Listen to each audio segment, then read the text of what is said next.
Argentina প্যারাগুয়ের match শেষ হতে তখনও কয়েক মিনিট বাকি। প্যারাগুয়ের বিপক্ষে আর্জেন্টিনা পিছিয়ে 3-2 গোলে, কিন্তু এর মধ্যে গ্যালারিতে ছোট একটি অংশ শুরু হয়ে গেছে হলুদ জার্সি পরা একাদশ খেলোয়াড় উল্লাসের উদযাপন। আর্জেন্টিনা ম্যাচের শেষ বাঁশি বাজার পর যা পরিণত হয় শিরোপা উল্লাসে উচ্ছ্বাসিত। আর্জেন্টিনাকে পিছনে ফেলে আবারও দক্ষিণ আমেরিকা অনূর্ধ্ব-20 চ্যাম্পিয়নশিপের শিরোপা জিতল ব্রাজিল। এ নিয়ে টানা দ্বিতীয় এবং সব মিলিয়ে 13 বার দক্ষিণ আমেরিকা মহাদেশের বয়সভিত্তিক টুর্নামেন্টের চ্যাম্পিয়ন জিতল সেলেসাওরা।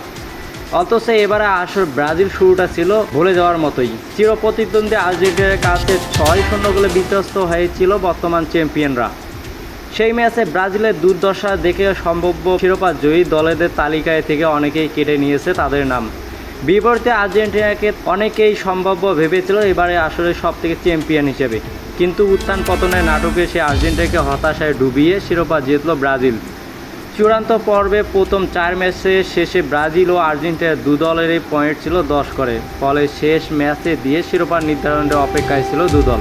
ভেনেজুয়েলার বিপক্ষে 3-0 গোলে জিতেছিল ব্রাজিল। ব্রাজিলের হয়ে গোল করেছেন ডেভিড ওয়াশিংটন, পেড্রো আর রিকার্ডো মার্টিয়াস। এ যাওয়ার ফলে আর্জেন্টিনার চেয়ে 3 পয়েন্ট এগিয়ে যাওয়ার পাশাপাশি 4-0 গোলে এগিয়ে থাকতে হবে আর্জেন্টিনাকে। ব্রাজিল চিলির ম্যাচের পর কিছুক্ষণ পরেই একই মাঠে নামে আর্জেন্টিনার প্যারাগুয়ে। শিরোপা জিততে এই ম্যাচে জয় তো দরকার ছিল, অন্তত 4 গোলের ব্যবধানে জিততে হলো আর্জেন্টিনাতে।